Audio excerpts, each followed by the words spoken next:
ನಮಸ್ಕಾರ ವೀಕ್ಷಕರೇ, welcome to ನಮಸ್ತೆ ಇಂಡಿಯಾ ಕುಕಿಂಗ್ ಚಾನಲ್. ಇವತ್ತು ನಮ್ಮ ಚಾನಲ್ನಲ್ಲಿ ಪ್ರಾನ್ ಪೆಪ್ಪರ್ ಫ್ರೈ ಮಾಡೋದು ಹೇಗೆ ಅನ್ನೋದನ್ನು ನೋಡೋಣ.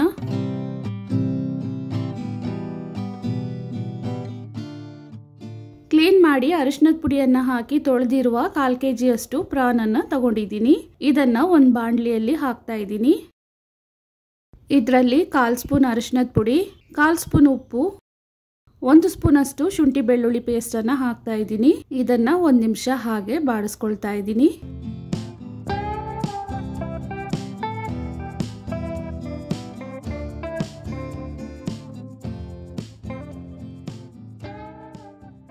ಒಂದು ದೊಡ್ಡ ಲೋಟದಲ್ಲಿ ಅರ್ಧ ಲೋಟದಷ್ಟು ನೀರನ್ನು ಹಾಕ್ತಾ ಇದ್ದೀನಿ.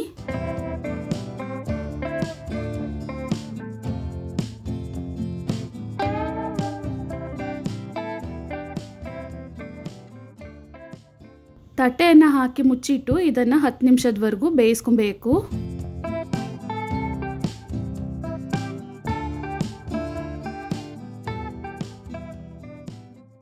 ಪ್ರಾನ್ ಇವಾಗ ಪೂರ್ತಿಯಾಗಿ ಬೆಂದಿದೆ. ಇದನ್ನು ಒಂದು ಕಡೆ ಹಾಗೆ ಇಡ್ತಾ ಇದ್ದೀನಿ.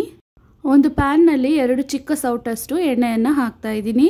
ದೊಡ್ಡದಾದ 1.5 ಈರುಳ್ಳಿಯನ್ನು ಚಿಕ್ಕದಾಗಿ ಕಟ್ ಮಾಡಿ ಇಟ್ಕೊಂಡಿದ್ದೀನಿ, ಅದನ್ನು ಹಾಕ್ತಾ ಇದ್ದೀನಿ. ಸಣ್ಣದಾಗಿ ಕಟ್ ಮಾಡಿರುವ 1 ಕಡ್ಡಿ ಕರಿಬೇವಿನ ಸೊಪ್ಪು ಮತ್ತು 2 ಹಸಿರು ಮೆಣಸಿನಕಾಯನ್ನು ಚಿಕ್ಕದಾಗಿ ಕಟ್ ಮಾಡಿ ಇಟ್ಕೊಂಡಿದ್ದೀನಿ, ಅದನ್ನು ಇದರಲ್ಲೇ ಹಾಕ್ತಾ ಇದ್ದೀನಿ. ಈರುಳ್ಳಿ ಚೆನ್ನಾಗಿ ಸಾಫ್ಟ್ ಆಗೋವರೆಗೂ ಇದನ್ನು ಬಾಡಿಸ್ಕೊಬೇಕು.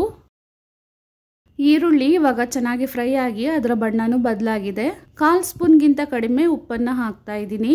3/4 ಟೇಬಲ್ ಸ್ಪೂನ್ ಅಷ್ಟು ಕಾಳು ಮೆಣಸಿನ ಪುಡಿಯನ್ನು ಹಾಕ್ತಾ ಇದ್ದೀನಿ. ಇದನ್ನು 1 ನಿಮಿಷದವರೆಗೂ ಬಾಡಿಸ್ಕೊಬೇಕು.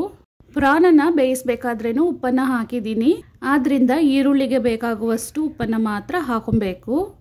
ಇವಾಗ ಬೇಯಿಸಿರುವ ಪ್ರಾನನ್ನು ಮಾತ್ರ ತೆಗೆದು ಮಸಾಲೆಯಲ್ಲಿ ಹಾಕ್ತಾ ಇದ್ದೀನಿ.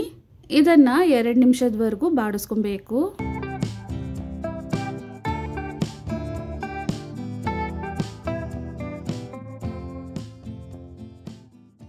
ಇವಾಗ ಪ್ರಾನ್ ಬೇಯಿಸಿರುವ ನೀರನ್ನು ಹಾಕ್ತಾ ಇದ್ದೀನಿ. ಇದರಲ್ಲಿರುವ ನೀರಿನಂಶ ಪೂರ್ತಿಯಾಗಿ ಡ್ರೈ ಆಗೋವರೆಗೂ ಇದನ್ನು ಬಾಡಿಸ್ತಿರ್ಬೇಕು.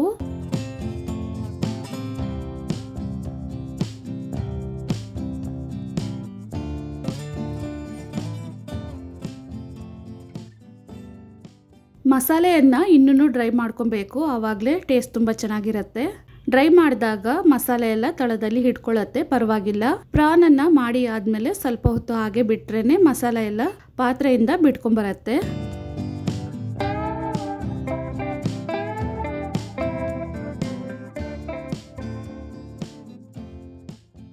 ಮಸಾಲೆ ಪ್ರಾನ್ ಮೇಲೆ ಚೆನ್ನಾಗಿ ಹಿಡ್ಕೊಬೇಕು, ಅಲ್ಲಿವರೆಗೂ ಈ ರೀತಿ ಡ್ರೈ ಮಾಡ್ಕೊಬೇಕು.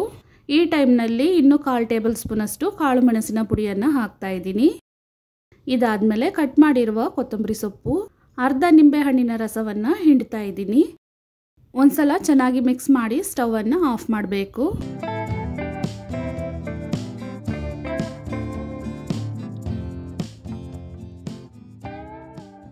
ತುಂಬಾನೇ ರುಚಿಯಾದ ಪ್ರಾನ್ ಪೆಪ್ಪರ್ ಫ್ರೈ ಇವಾಗ ರೆಡಿಯಾಗಿದೆ. ವೀಕ್ಷಕರೇ, ಈ ವಿಡಿಯೋ ನಿಮಗೆ ಇಷ್ಟ ಆಗಿದ್ದರೆ ನಮ್ಮ ಚಾನಲನ್ನು ಲೈಕ್ ಮಾಡಿ, ಸಬ್ಸ್ಕ್ರೈಬ್ ಮಾಡೋದನ್ನು ಮರೆಯಬೇಡಿ. ಧನ್ಯವಾದಗಳು.